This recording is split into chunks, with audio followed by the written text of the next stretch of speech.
ہمارے حضرت والد صاحب رحمۃ اللہ علیہ، اللہ تعالیٰ ان کے درجات بلند فرمائے، ایک شعر بہت کثرت سے پڑھا کرتے تھے کہ تمام عمر اسی احتیاط میں گزری، تمام عمر اسی احتیاط میں گزری کہ آشیاں کسی شاخ چمن پہ بار نہ ہو،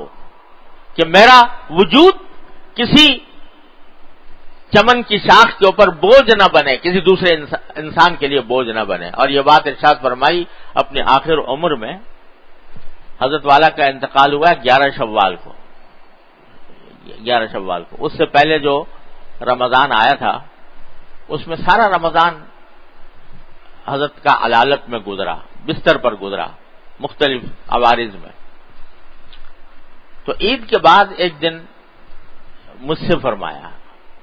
اور شاید بھائی صاحب بھی موجود تھے، فرمایا کہ بھائی سارا رمضان ایک عجیب کشمکش میں گزارا، اس کشمکش میں گزارا کہ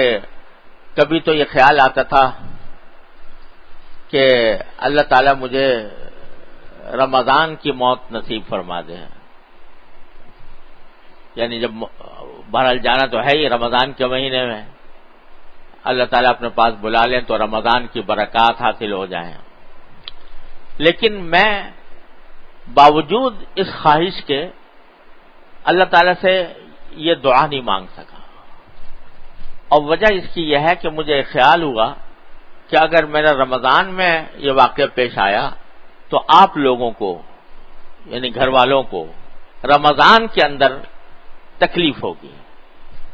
کیونکہ رمضان کے اندر رمضان کے روزوں کی حالت میں صدمہ بھی اور تجہیز و تکفین اور تدفین کے مراحل بھی اور لوگوں کی کا اجتماع بھی، یہ کرنے میں تم لوگوں کو تکلیف ہوگی۔ تو اس واسطے میں نے یہ دعا نہیں مانگی کہ رمضان میں میری موت ہو، یہ نہیں اللہ تعالیٰ سے۔ اور پھر یہ شعر پڑھا کہ تمام عمر اسی احتیاط میں گزری کہ آشیاں کسی شاخ چمن پہ بار نہ ہو۔ تو بھائی قرآن یہ کہہ رہا ہے کہ جب تمہارے صاحب بالجنب ہیں، جو تمہارے پہلو میں ہیں، مجلس میں بیٹھے ہوں، سفر کر رہے ہوں، لائن میں لگے ہوئے ہوں، کسی بھی جگہ ہوں، اور اس میں مسلمان کافر کا بھی کوئی فرق نہیں، مسلمان اور کافر کا بھی کوئی فرق نہیں، اگر فرض کرو غیر مسلم بھی ہے برابر میں بیٹھا ہے، اس کا بھی وہی حق ہے صاحب بالجنب ہونے کے لحاظ سے کہ آپ اس کے ساتھ نیک سلوک کرو، اس کے ساتھ کچھ۔ اب یہ بےغیرتی بسا اوقات نظر آتی ہے بسوں کے اندر کہ بوڑھا آدمی ہے وہ تو ڈنڈا پکڑے ہوئے کھڑا ہے اور جوان آدمی بیٹھے ہوئے ہیں، تو بھائی تم نے چاہیے تھا کہ جوان آدمی جو ہے وہ اس کو بڑے بوڑھے کو جگہ دے دیتا۔ تو قرآن کریم نے جو یہ ارشاد فرمایا ہے کہ جب مجلسوں کے اندر کشادگی پیدا کرنے کے لیے کہا جائے، اب کہا جائے کا ایک معنی تو یہ ہے کہ کوئی باقاعدہ کہے آپ سے، پھر تو کرنا ہی چاہیے، لیکن ایک بات یہ کہ تمہارا ضمیر خود کہنا، تمہارے ضمیر کا خود تقاضا یہ ہونا چاہیے کہ دوسروں کے لیے کشادگی پیدا کرو۔ فافصحوا یفصح اللہ لکم، اللہ تبارک و تعالیٰ تمہارے لیے کشادگی پیدا کرے گا۔ دوسرا حکم یہ ہے کہ وَإِذَا قِيلَ انشُزُوا فَانشُزُوا، جب تم سے کہا جائے کہ اٹھ جاؤ مجلس سے تو اٹھ جاؤ۔ یہاں یہ سمجھ لیجئے کہ یہ جو کہا گیا کہ جب کوئی کہے کہ اٹھ جاؤ تو اٹھ جاؤ، تو آنے والا اگر یہ کہے کہ بھئی میں آ رہا ہوں لہذا میرے لیے اٹھ جاؤ، یہ تو جائز نہیں ہے شریعت میں۔ حدیث میں رسول کریم صلی اللہ علیہ وسلم نے خاص طور پر منع فرمایا اس بات کہ ایسا کسی کے لیے جائز نہیں ہے کہ وہ آ کر دوسرے سے یہ کہے کہ تم اٹھ جاؤ میں بیٹھوں گا۔ یہ حدیث میں صراحتاً نبی کریم صلی اللہ علیہ وسلم نے اس سے منع فرمایا، تو ایسا کرنا آنے والے کے لیے جائز نہیں ہے۔ لیکن جو مجلس کا امیر ہے یا مجلس کے جو منتظمین ہیں وہ اگر کہیں کہ اٹھ جاؤ تو اس کو برا نہیں ماننا چاہیے، کیونکہ منتظم ہی کو یہ اندازہ ہوتا ہے کہ بھئی کس کا اٹھ جانا بہتر ہے کس کا نہیں ہے، تو اس واسطے ان کے ذہن میں جو مصلحت ہے اس مصلحت کی خاطر اگر اس نے کہا ہے کہ اٹھ جاؤ تو اٹھ جاؤ۔ اور اس کے جواب میں اللہ تبارک و تعالی نے ایک عجیب جملہ ارشاد فرمایا، وَإِذَا قِيلَ لَكُمُ انشُزُوا فَانشُزُوا يَرْفَعِ اللَّهُ الَّذِينَ آمَنُوا مِنكُمْ وَالَّذِينَ أُوتُوا الْعِلْمَ دَرَجَاتٍ، کہ اگر تم سے کہا گیا کہ اٹھ جاؤ اور تم اٹھ گئے، یعنی برا نہیں مانا، اٹھ گئے، تو کیا ہوگا؟ اللہ تبارک و تعالیٰ تم میں سے جو ایمان والے ہیں ان کے اور جو تم میں سے جن کو علم دیا گیا ہے ان کے درجات بلند فرما دیں گے۔ یعنی بظاہر تو جس آدمی کو مجلس سے اٹھنے کو کہا گیا ہے کہ تم اٹھ جاؤ، یہ بظاہر تو اس کی توہین سی ہے نا، اہانت سی ہے کہ آدمی اچھا خاصا بیٹھا ہوا تھا، صاحب مجلس نے کہہ دیا کہ بھئی تم اٹھ جاؤ، تو یہ بظاہر تو ایک اہانت معلوم ہوتی ہے،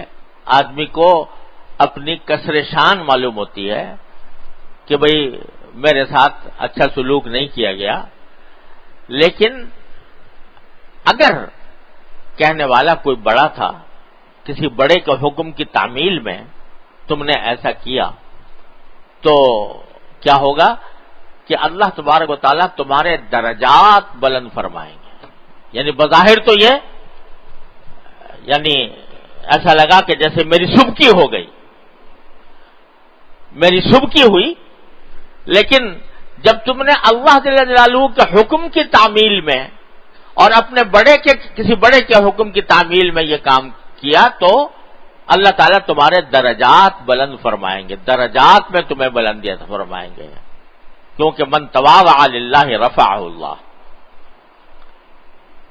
یہ بات تو واضح ہے، لیکن یہاں جو سمجھنے کی بات ہے خاص طور سے ہم جیسے طالب علموں کے لیے، وہ یہ کہ یرفع اللہ الذین آمنوا منکم والذین اوتوا العلم درجات، تم میں سے جو لوگ ایمان لائے ہیں ان کے درجہ بلند کرے گا، اور جن کو علم دیا گیا ہے ان کے درجہ بلند کرے گا۔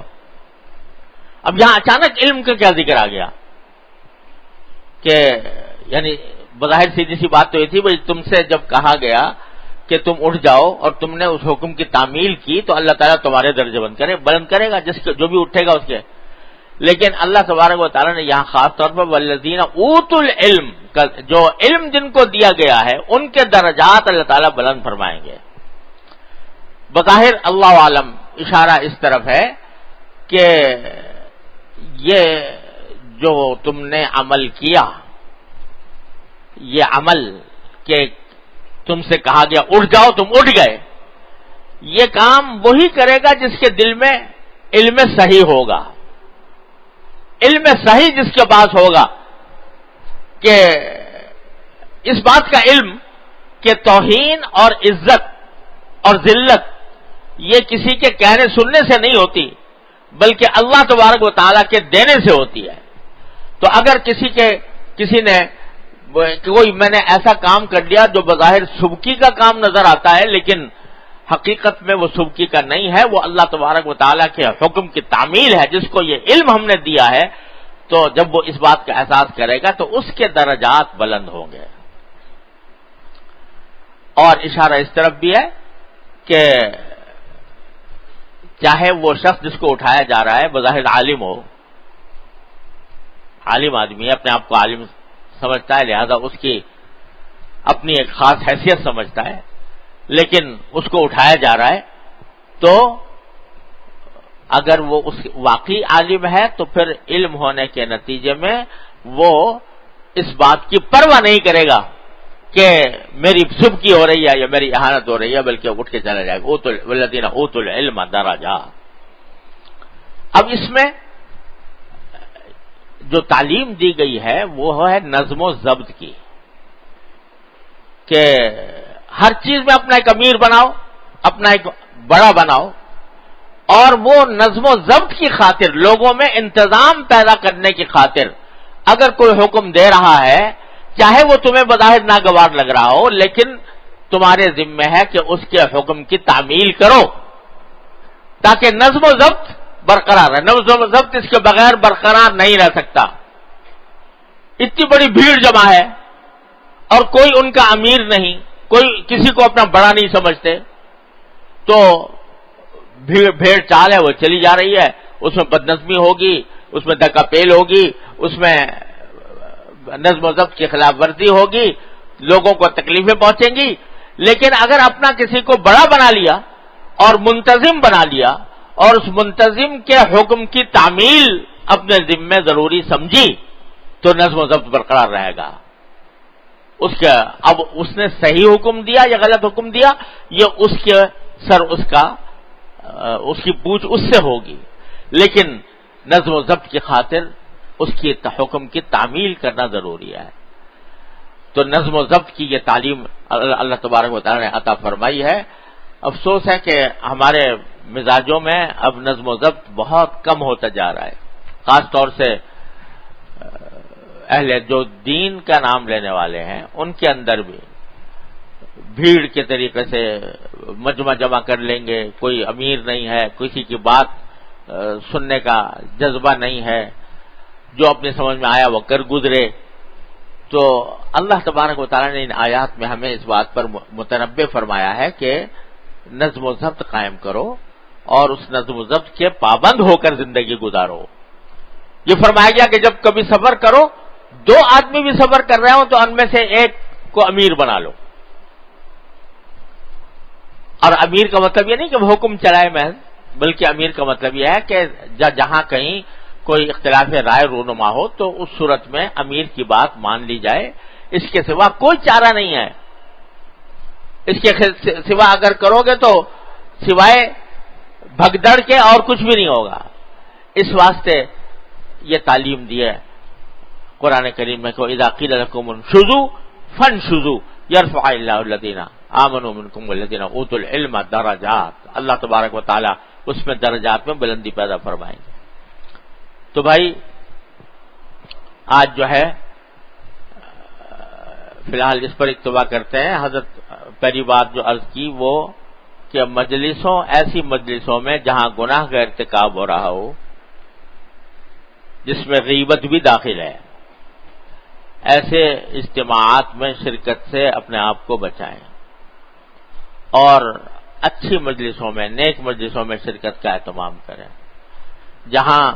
خلاف شرع باتیں کی جا رہی ہوں اس مجلس کے اندر نہ بیٹھیں، اگر ممکن ہو روکنا تو روک دیں، اگر استطاعت میں نہیں ہے تو اٹھ جائیں۔ دوسرا یہ کہ صاحب بالجنب، جتنے وہ ساتھی جو ان سے کے ساتھ تھوڑی دیر کو بھی